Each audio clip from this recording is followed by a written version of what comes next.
Voici Louis-Philippe Brûlé. Parlons de santé maintenant. Les cas de VIH sont en baisse à travers le monde, mais c'est le contraire au Québec et au Canada. Selon les dernières données disponibles de la part de l'Institut national de la santé publique du Québec, on parle de 422 nouveaux cas en 2022 pour une augmentation quand même de 72 %.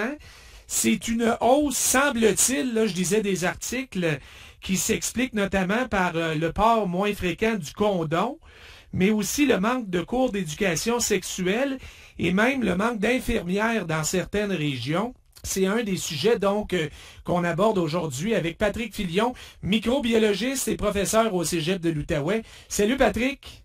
Salut LP! Sur une note plus positive par rapport au VIH, une découverte réalisée à Montréal amène beaucoup d'espoir. Qu'en est-il?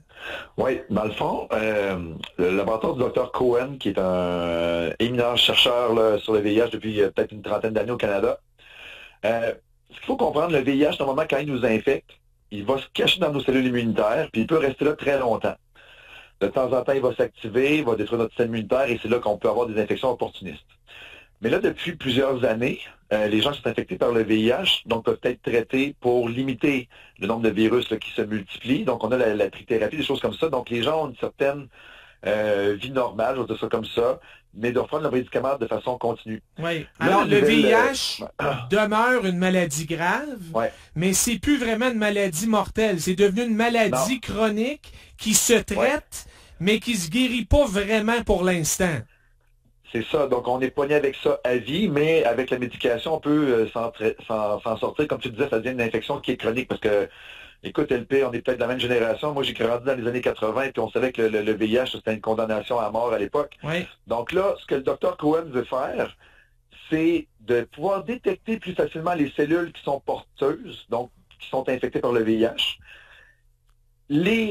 faire en sorte que les VIH s'activent et de détruire plus facilement les cellules qui sont infectées. Je vais donner une comparaison, LP. Imagine un quartier chez vous, tu as 10 maisons, c'est la nuit. Dans 2 de ces maisons-là, il y a du VIH. Fait que là, tu ne peux pas savoir laquelle des maisons a le VIH. C'est ça le problème présentement.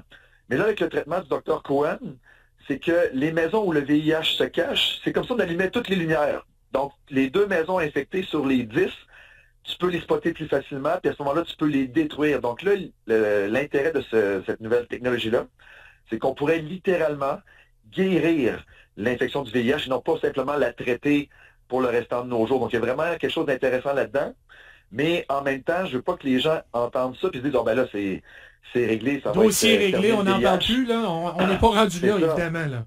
On n'est pas là, parce que justement, tu viens de le dire, tu as commencé par ça. Il y a de plus en plus de cas.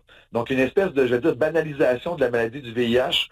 On ne la craint pas autant qu'on la craignait jadis. Donc, oui, on peut la traiter à long terme, mais quand même, c'est une maladie qui, si elle n'est pas traitée ou pas correctement traitée, peut s'avérer mortelle encore. Il y a encore environ 1 million de personnes à travers le monde qui en meurent chaque année. Donc, il ne faut pas prendre ça à la légère et se dire que je vais prendre des médicaments, ça va se régler tout seul. Donc, il faut vraiment adopter des comportements là, qui vont être un petit peu plus...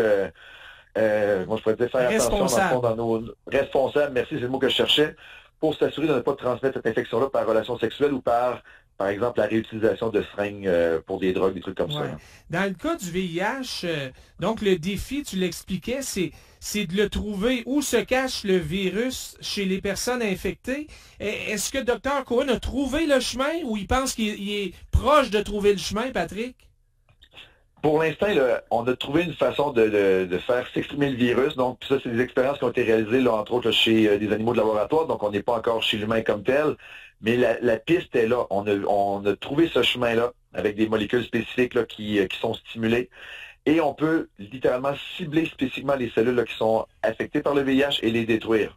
Donc, on est loin de la coupe aux lèvres, mais le chemin est tracé. Puis je pense que dans les années à venir, il y a peut-être quelque chose d'intéressant qui s'en vient en ce sens-là, qu'on va peut-être finir par pouvoir littéralement guérir l'infection et non pas seulement la traiter. Alors, une percée très prometteuse qui a été faite ici même au Québec, effectivement. Ouais. OK, l'autre sujet, en terminant, on parlait récemment ensemble de la tique d'hiver qui attaque nos orignaux notamment. Là, il y a une autre tique qui retient l'attention, la tique à pattes noires, qui est encore plus inquiétante, Patrick. Explique-nous pourquoi. Ouais, écoute, là, les gens vont commencer à avoir peur des tiques, puis avec raison. Puis là, je vais rassurer les gens. Là, quand je parlais là, la semaine dernière, là, pour ceux qui nous ont écoutés, là, quand on parlait des orignaux, la tique d'hiver, tu sais, ne peut pas nous transmettre de maladies. Donc, si vous chassez l'orignal et des tiques dessus, il n'y a pas vraiment de danger pour vous comme tel. Mais là, la tique à pattes noires, c'est la même tique qui transmet la maladie de Lyme.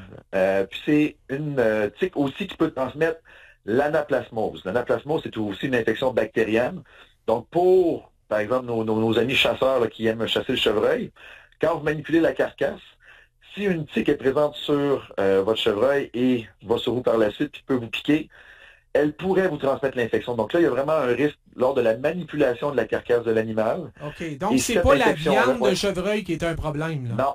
Ouais, encore une fois, un peu comme l'orignal l'autre fois, là, vous pouvez consommer la viande, il n'y a aucun problème. Le fait, c'est quand même les règles d'usage de la viande sauvage, donc là, au niveau de la cuisson, des choses comme ça, mais comme tel, vous n'attrapez pas la maladie en consommant la viande. C'est vraiment si la tique va sur vous, vous vous faites mordre, donc la tique va s'abreuver de votre sang, elle peut vous transmettre l'infection. Et à ce moment-là, pour la très, très grande majorité des gens LP, on va rassurer un peu les gens aussi, les chasseurs, là, ça va être des symptômes similaires à la grippe, là, des maux de tête, de la fièvre, des choses comme ça. Donc, c'est une maladie qui va se résorber toute seule.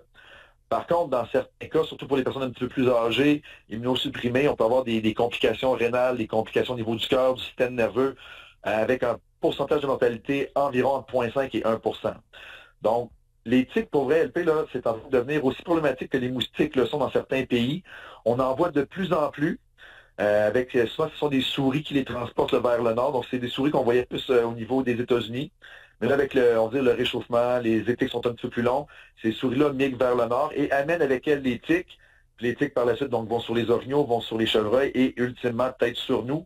Et là, ces tiques-là, malheureusement, dans certains cas, elles sont porteuses de bactéries qui peuvent nous transmettre une maladie. Donc, on risque la malheureusement maladie de qui voir de plus en s'appelle plus de cas. Ouais. l'anaplasmose, est-ce qu'il y a déjà beaucoup de cas de répertoriés chez des humains au Québec? C'est pas, encore une fois, inquiétant. On parle de peut-être quelques dizaines de cas là, par année, donc c'est pas rien de majeur pour l'instant.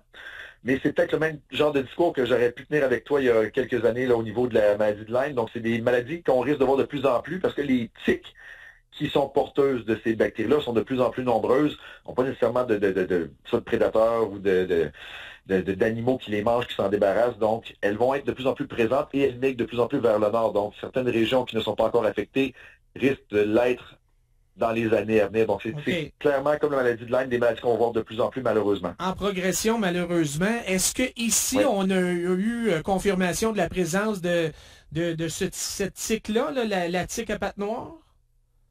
La très grande majorité des cas qui ont été répertoriés l'ont été en Montérégie et en Estrie.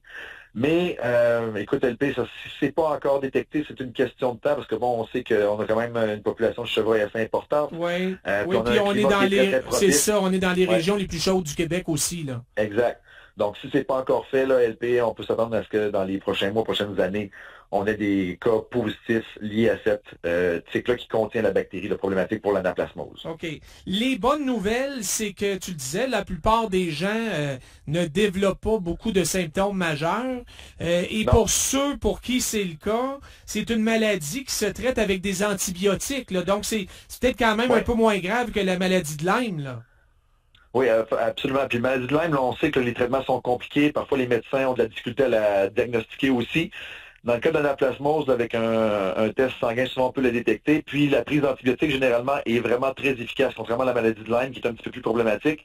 Donc l'anaplasmose, là, peut être plus facile à traiter. Donc si on a une santé robuste, on a des antibiotiques, on peut facilement s'en sortir, là. Donc c'est pas nécessairement la chose la pire qui pourrait nous arriver, mais quand même, il faudra que les chasseurs, les gens qui soit travaillent avec des animaux ou quoi que ce soit, soient plus vigilants pour la présence de tiques, ou le simple fait de se promener en forêt, là, on dit tout le temps, porter des vêtements longs, pour éviter vous-même d'être piqué, peut-être vérifier vos chiens aussi si vous prenez des marches avec eux là, pour ne pas qu'ils ramènent de tiques à la maison. OK, ben merci beaucoup. Puis parlant de microbes et tout ça, on te laisse évidemment combattre les tiens. On sent un petit mal de gorge, alors repose-toi et on se reparle bientôt. Ça marche, LP, merci. Merci Patrick. Voilà pour Patrick Filion, microbiologiste et professeur au Cégep de l'Outaouais.